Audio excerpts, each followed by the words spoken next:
नियम बनाया गया है।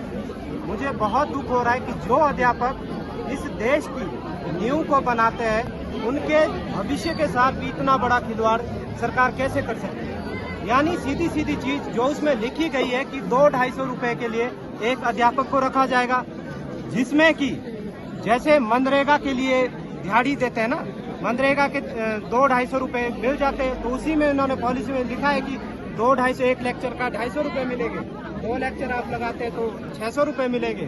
तो मुझे ये समझ नहीं आ रहा है कि एक तरफ आप शिक्षा गुणवत्ता की बात करते हैं और दूसरी तरफ आप इस प्रकार की पॉलिसियां लाते हैं, तो बड़े ही शर्म की बात है।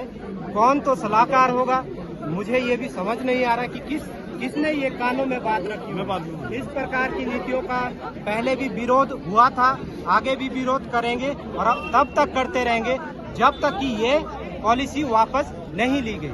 जिसमें कि आपने अगर देखा होगा कि परसेंटेज वाला इशू इन्होंने रखा है कि 75% अगर किसी के पास है, 65% टेट आपका क्वालिफाई है, तो उस हिसाब से हम रखेंगे। तो मेरा सरकार से ये निवेदन है, एक प्रश्न भी है कि अगर आपने परसेंटेज के आधार पर शिक्षकों की नियुक्ति करनी है, तो जितना भी ये बेरोजगार युवा हमारे पीछे खड़ा है, इनका लाइब्रेरी में जाने का मतलब क्या बनता है, इनका कोचिंग सेंटर में जाने का मतलब क्या बनता है। फिर वो एजुकेशन ये पहले ही ऑलरेडी कर चुके हैं, परसेंटेज वाली एजुकेशन ये पहले ही कर चुके हैं, जिसमें कि +2 पे 75% जिसके पास है वो इसमें अप्लाई कर सकता है, 65% अगर टेट में है वो भी अप्लाई कर सकता है।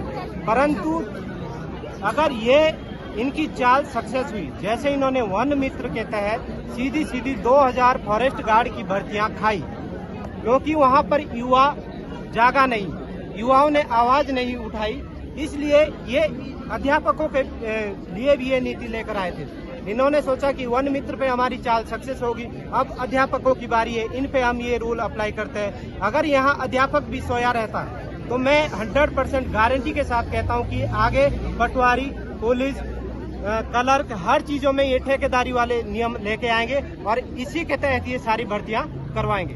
तो हम पूरी तरह से विरोध करेंगे। मेरा सरकार से यही विनम्र निवेदन है कि जल्द से जल्द, जितना जल्दी हो सकता है, इस पॉलिसी को वापस ले, नहीं तो युवा सड़कों पे उतर चुका है। पिछले कल आपने कांगड़ा में देखा, उससे पिछले कल चंबा में देखा, आज सिरमौर में, कल मंडी, हमीरपुर, सब जिलों की बारी आएगी। और ये तो सिर्फ एक ट्रेलर है, मैं हकीकत ये बता रहा हूँ कि इसके बाद जो हमारा मिशन रहेगा, सचिवालय का घेराव करेंगे और तब तक घेराव करेंगे जब तक कि इस पॉलिसी को वापस नहीं लिया गया।